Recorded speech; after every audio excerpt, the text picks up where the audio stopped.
Bonjour. Il y a une solitude, il y a du silence à l'extérieur. Vous voyez votre rue, pas grand monde.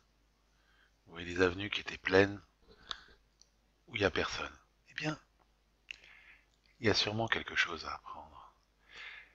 Vous savez, à chaque fois, je veux pas parler de Dieu parce que je veux parler, des gens n'aiment pas ça.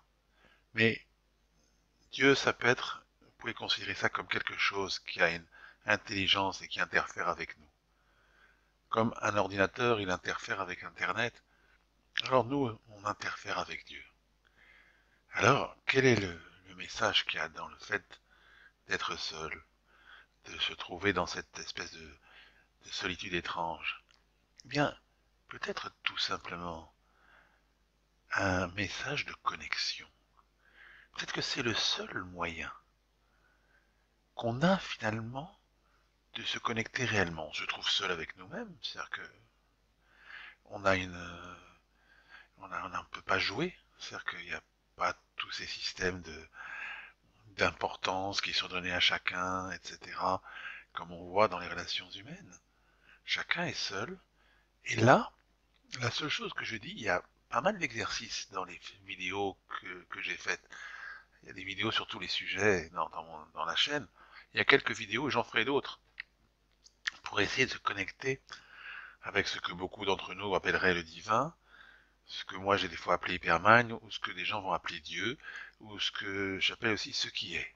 Quelque chose qui est là, qui est présent et qui est à côté de nous. Essayez de le ressentir. Il y a beaucoup d'exercices pour le faire. Peut-être c'est une façon, cette solitude, il y a peut-être une bonne raison d'en profiter pour ça. Il- cette solitude va amener à ce que, probablement on va sortir de là, c'est pareil que ça se fera pas d'un coup, ce sera difficile, sûrement beaucoup de gens, on sera tous traumatisés par cette expérience. Comme des gens ont été traumatisés par la Shoah, comme des gens ont été traumatisés par la guerre, comme des gens ont été traumatisés par tous les événements qui ont pu avoir, même individuellement. Quelqu'un peut être traumatisé par un événement, quel qu'il soit. Donc on a tous une forme de traumatisme. Bien sûr, c'est plus léger que la Shoah, bien sûr, c'est plus léger que la guerre. Je vous rappelle quand même que beaucoup de gens étaient confinés, étaient obligés de se cacher pendant la guerre et ne devaient même pas faire de bruit. C'était quelque chose d'encore pire. Alors, on a cette chance aujourd'hui qu'on a cette télévision avec plein de chaînes et on peut voir des films et on peut voir et on peut avoir. Alors, je dis simplement, sortez de ce monde imaginaire. Peut-être pour aller et voir s'il y a une réalité auquel vous pouvez vous connecter. Et que cette solitude, ce silence qui est autour, peut nous ramener à cette réalité. On est beaucoup dans un monde de l'imaginaire, dans un monde qui ressemble au monde, mais qui n'est pas le monde. Alors on va voir qu'est-ce qu'on peut obtenir, quelles sont les choses qu'on peut obtenir, quelle est la réalité qu'on peut trouver dans ce silence, dans ce confinement. La deuxième chose que je voudrais vous dire, c'est qu'on peut profiter aujourd'hui d'une réflexion. Tout le monde est confiné. 3 milliards d'habitants de la planète sont confinés. Ils restent chez eux. 3 milliards. Pratiquement la moitié de la planète, ou je sais pas. Et, et de plus en plus de pays pratiquent le confinement. Alors peut-être qu'il devrait y avoir, il y a cette union qui est là où les gens sont chez eux. Quand ils sont ensemble, il y a une espèce de violence qui se fait, où les gens se chauffent entre eux pour détester les uns, détester les autres. Mais on va dire quelque chose d'intéressant. On va dire qu'est-ce qui peut nous unir. Et j'ai cherché ce qui peut unir toutes les religions du monde. Alors, c'est simple. Beaucoup de gens dans le monde juif, qui est un petit peu la source des religions, et parlent qu'il va y avoir un Messie, ce que les Juifs appellent le Mashiach, on appelle ça Mashiach, et il va venir libérer. Chez les musulmans, il y a la même notion, le Messia. Alors, chaque, chacun parle de ce qu'il y aura avec ce Messia avant qu'il vienne, des guerres, des ceci, des cela. Les musulmans disent qu'il y aura ces trois qui seront, etc. Bon, je ne vais pas rentrer dans les détails de ce que chacun raconte. Pour les chrétiens, c'est la même chose, sauf que ce sera pour eux, le Messie, ce sera le retour de Jésus. Ça s'appelle la parousie. Donc on a toutes les trois religions, elles ont une attente de quelque chose, de quelqu'un qui va venir rétablir une connexion avec le divin. Et rétablir une connexion qui sera mondiale, qui sera universelle, un monde nouveau qui va s'établir. Alors, ce que je propose, c'est que puisque finalement tout le monde croit à la même chose, sauf que c'est avec des éléments différents. Alors on va oublier les idées d'exclusivité. On l'attend tous ensemble, on l'espère tous ensemble, et quand il arrivera, il dira qu'il avait raison. D'accord? Puisqu'il y a des différences, ça n'a pas tellement d'importance. Je crois que qui avait raison, c'est celui qui a donné de l'amour autour de lui. Mais on verra. Dans les religions indiennes, il y a quand même un milliard 300 d'Indiens, d'Hindous.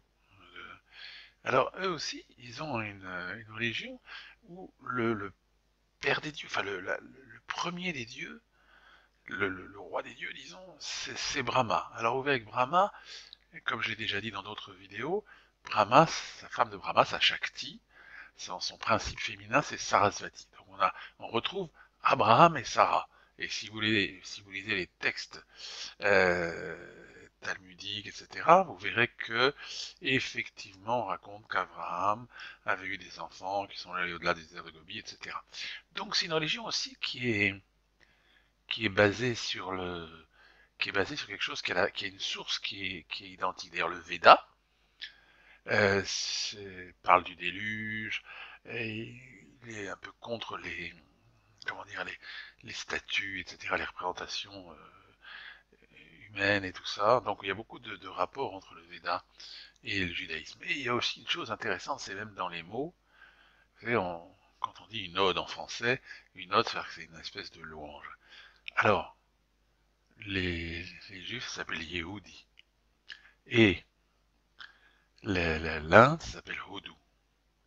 Vous voyez? Donc il y a un rapport comme ça, c'est une espèce d'ode à Dieu, une espèce de volonté de connexion de Dieu qui se fait, et à chaque fois on a ce mot Hod qui revient dans beaucoup d'autres endroits d'ailleurs, hein, pas seulement dans les noms d'Inde et dans beaucoup d'endroits, et on le retrouve aussi d'ailleurs dans beaucoup de systèmes religieux. Donc là aussi, dans le système hindou, Brahma a une forme, un temps d'éclipsage où on ne le voit pas, et il y a tout un truc qui est raconté mais qui est symbolique avec une autre divinité, etc. Ça, c'est des choses symboliques qu'il ne faut pas prendre au pied de la lettre. Bah, mais il va se révéler aussi. Il y a des temps, il y a des temps du monde qui changent, et il y aura cette révélation. D'ailleurs, il y a beaucoup de choses qui changent dans le monde.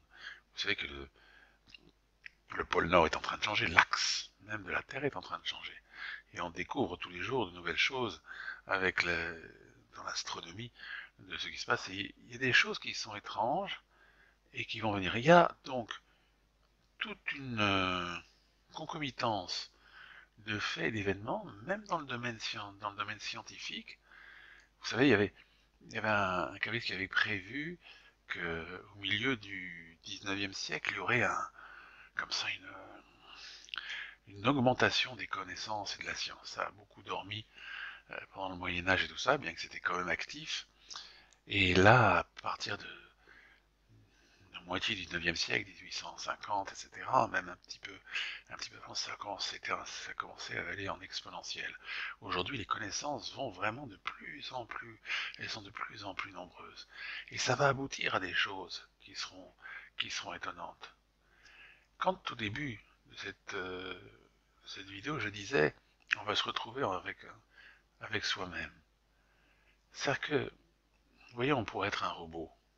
Un robot qui a été programmé pour aimer la télévision, pour aimer, je sais pas quoi, les glaces sucrées. Alors, tout le but, par exemple, du texte biblique, c'est sortir de l'esclavage, ne plus être un robot, et devenir un homme avec une âme. Et alors, c'est peut-être ce qu'on va apprendre en étant seul. On va dire, qu'est-ce que j'ai? Avec quoi je peux me connecter? On peut se connecter ensemble même en étant loin, mais on peut se connecter aussi avec le divin, et là c'est l'expérience la plus intéressante. Donc toutes les religions peuvent s'unir et dire on va faire la même attente, et on verra bien ce qui va se passer dans un système de paix, et aussi tous les hommes, quels qu'ils soient, peuvent avoir cette connexion. Je fais beaucoup d'exercices qui sont destinés à, à essayer d'apprendre ces connexions. Je ne suis pas le spécialiste ou je ne sais quoi, j'essaie d'aider ceux qui sont comme moi, des humains. Vous savez, comme disait un maître, maître Nachman, il disait, il y avait des gens qui étaient dans une forêt, ils étaient perdus, alors ils ne savaient pas quel chemin prendre, etc. Et ils rencontrent quelqu'un qui apparemment se trouve dans la forêt. Alors ils disent, quel est le chemin pour sortir de la forêt? Alors l'autre leur dit, écoutez, je ne sais pas le chemin pour sortir, mais par contre ça fait un bout de temps que je suis là, je connais tous les chemins qui marchent pas. Voilà, alors il y a un fait comme ça de sortir vers quelque chose. Là actuellement c'est une tempête, mais dans la tempête, si on arrive à entendre la voix qui se trouve dans la tempête, alors il va y avoir quelque chose d'intéressant. Donc essayez cette connexion, vous verrez, il y a plein d'ateliers, d'exercices dans la chaîne, dans la chaîne YouTube. Et essayez vous allez en trouver, vous en verrez qui vous plairont. Toutes mes vidéos vous plairont pas, j'ai pas cet orgueil malheureusement, mais écoutez-les, vous avez rien à faire en ce moment. Et essayez de vous faire cette connexion. C'est quelque chose qui vous apportera énormément. Merci.